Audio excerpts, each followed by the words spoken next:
نبيه ومصطفاه محمد وآله وصحبه ومقرئ القرآن مع محبه وبعد. atenderezebwa wekitiibwa Allah subhanahu wa ta'ala eyingira n'emirembe tusaba biddeeri omubaka sallallahu alayhi wa sallama wamu ne baashabu ridwanullahi alayhim wa arda. Abooluganda b'ebitiibwa, tubaaniriza mu musomo gwaffe ogwa tajwid al-Qur'an al-Karim nateera nga insha allahu ta'ala olwaleero tubikkudde chapter empya ey'okusoma etuyinza okuyita chapter istiftahu tilawa ey'okusoma Qur'an ey'ekitiibwa. Tusoma tutya Qur'an ey'ekitiibwa naye era nga tuli mu musomo gwaffe ogwa tajwid al-Qur'an al-Karim. insha allahu ta'ala tugenda kutandika na isti'adha kubanga tukimanyi bulungi bwe tubasoma Qur'an tugenda okusoma Qur'an nga twetegese mu enneetegeka esinga okubeera ennungi. bwe tuba tuggulawo okusoma Qur'ani tutandika n'ekiyitibwa al isti'adha wal basmala, era naffe kyetugenda okutandikirako insha allahu ta'ala mpola mpola biidhnillahi ta'ala. Ekisokera ddala al isti'adha, isti'adha etegeeza ki? Maanaha wetuba tutegeeza isti'adha tuba tutegeeza iltijaa'u ila Allah subhanahu wa ta'ala wal i'tisaamu bihi, okudda eri owekitiibwa Allah subhanahu wa ta'ala oba okwewogoma eri Allah subhanahu wa ta'ala wamu n'okusaba Allah okubeera nga kukuuma, kyebayita isti'adha. Okusaba Allah kutaase n'okuba nga odda eri Allah weewogoma eri Allah subhanahu wa ta'ala akutaase shaytaani enkolimire. Olw'ensonga nti bwe tukwata Qur'ani eno omuntu n'abikula Qur'ani bw'atasoma isti'adha aba yakagibikula oluusi asomeyo aya bbiri otulo ne tujja ayayuuya n'ayayuuya kuga shaytaani eritakuba yo tetwagaliza etulaba bubi nga tukola ibadaati, tulaba bubi nga tusoma Qur'ani kuba yo byagirema. Kyobola wegereza nnyo omuntu eyalemu ekintu aba oluusi ebiseera ebisinga omutima gwe nga mubi aba naye ayagala nawe olemwe illa ma rahima rabbi, okuleka abo Allah baba basaasidde. Tusaba Allah ateekemu abo baba basaasidde, Allahumma amin. Kakati shaytaani eyo tetwagaliza kubeera nga tukola emirimu emirungi, era omuntu aliwo abayizi abamunaga nti wallahi sisobola kusoma Qur'ani nensoma juzu, sisobola kusoma nesu mpapula 5 kyokka nga yakwata ne Qur'ani naye empapula 5 nga zimukaluubirizibwa. Shaytaani mutawaanyi. So shaytaani eyo osoba isti'adha eno kuba kwewogoma n'okusaba ekitiibwa Allah abeere nga akutaasa okuva eri shaytaani eyo enkolimire. Era sighatuha bwe tuba tugyogera isti'adha eyo tugyogera nti as-sighatul mukhtaara, enjogera gye tuba tugyogeramu isti'adha eyo, enjogera eyegattibwako ba eyalondebwayo eyegattibwako nnyo abamanyi, oba enjogera ekozesebwa ennyo gye tumanyi obulungi bwe kugamba a'udhu billahi minash shaytanir rajim, a'udhu billahi minash shaytanir rajim, yasigha al mukhtar oba tegereka bulungi eyalondebwayo ekozesebwa ennyo. Kama warada fi qawlihi ta'ala, nga tugijjawa sigha eyo oba enjogera eyo tugijja mu kigambo ky'owekitiibwa Allah subhanahu wa ta'ala ekiri mu suratu Nahli aya ey'ekyenda mu omunaana wekitiibwa Allah subhanahu wa ta'ala tugamba فإذا قرأت القرآن فاستعذ بالله من الشيطان الرجيم. وتبع وبيقدر كسمة القرآن فإذا قرأت وبوسم القرآن أينو إلموك فولولا كتينو كي جندريزنيو أبا ربو ebiseera ebisinga bwe baayogeraga ekigambo baayogeraga ekikolwa naye nga baagala yani nti ekikolwa ekyo okubeera nga kigenda kukolebwa. Omuwarabu oluusi yayogeranga naga nti akaltu ndidde naye nga ategeeza nti ngenda kulya, oba akalta olidde, abatakakasa nti olidde agamba nti eitho lya Onga omuntu wona muganda omaze olidde oli ategeera nti kati ategeeza nti ntandika okulya oba ategereke kati ne Qur'ani ene ebigambo ebimu kyova tubivunula mu tafsiri tuddayo ne tusoma tafsiri tetuvunula Qur'ani ku ntegeera yaffe kubanga omuntu senga avunula Qur'ani ku ntegeera ye nga teyeyambisiza oba nga tasomye ebitabo bya tafsiri n'abamanyi ab'enjawulo mu mirimu ya tafsiri ajja kuvunula obukyamu Qur'ani ajja gamba fa idha qara'ta al-Qur'an obanga omaze okusoma Qur'ani soma a'udhu billah gamba a'udhu billah tumaze kusoma Qur'ani oba tugisoma tetunaba kusoma Qur'ani tugisoma ku ntandikwa y'okusoma Qur'ani kitegeeza Allah kyeyali ategeeza nti bw'oba oyagadde okusoma Qur'ani fa idha qara'ta oba ategereka nga aya nyingi mu Qur'ani y'ekitiibwa Allah subhanahu wa ta'ala enjogera eyo bwe yajja mu aya endala Allah agamba nti wa idha quri'a al-Qur'anu Qur'ani weeba esomeddwa fastabi'u lahu Qur'ani weeba esomeddwa mugiwulirize emala kusomebwa fi'lu maadi Qur'ani weeba esomeddwa naye tugiwulirize emaze kusomebwa obanga esomebwa olaba aya endala Allah agamba nti idha qumtum ila as-salah faghsilu wujuhakum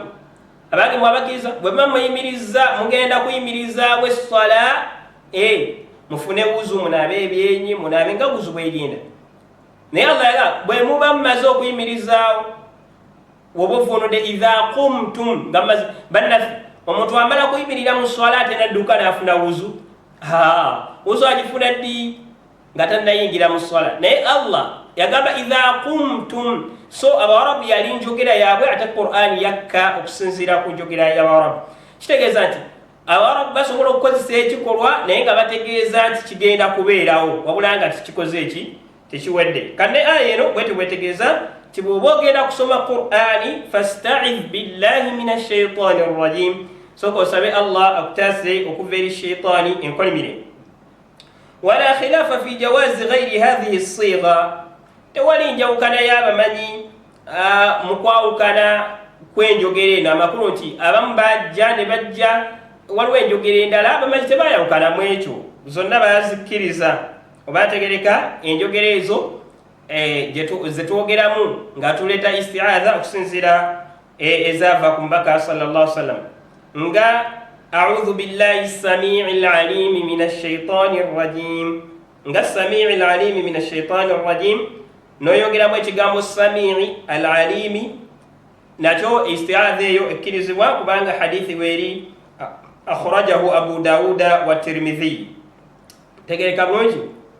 hukumuha isti'adha eno eramu lwetyo okubeera nga tugireeta tugisoma mustahabba amanyi bagamba nti esaanidde nungi okubeera nga tugyogera qala ba'du al-ulama abamu ne batuuka ekiseera ne bagamba nti yateeka biwujubiha yateeka naye nga wadhaba jamhuru ahli al-adai abasinga obungi abamanyi ba Qur'ani y'ekitiibwa bagamba nti eri mustahabba eri sunna nungi okubeera nga tugisoma wabula si kyabuwaze kuba ekyobuwaze jjukira oleka ekyobuwaze ofuna omusango naye oleka ekiri sunna tofuna musango naye ate atufuna apeera wa hamalu al-amra fi al-ayati as-sabiqa ala an-nadabi bo ne bagamba nti akiri sunna ne babeera nga aya eri fa idha qara'ta al-Qur'ana wemba nga mugenda kusoma Qur'an ne bagiteeka ku mbeera nti wemba mwagadde oba ntegereka musome isti'adha mu mbeera eyo ne bagamba nti aya Allah yatugamba nti wemba mwagadde okusoma Qur'ani musome isti'adha kati isti'adha eyo yani wemba mwagadde okubeera nga mugisoma tewali buzibu kati bo ne bagamba bwe batyo ne bakiteeka aya tinadab naye abala bagiteeka ku aya nti amru kiragiro ne bagamba nti ya wajibu Allah yagamba nti wemba mwagala okusoma Qur'ani musome isti'adha bo ne bagamba nti kiragiro ne bagamba nti wajibu ne bagamba nti Allah yali ategeeza nti wemba mwagadde okusoma Qur'ani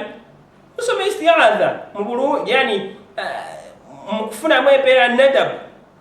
mbulu kirungi amanyi abasinga ne beegattira ku kifaanagana bwe kityo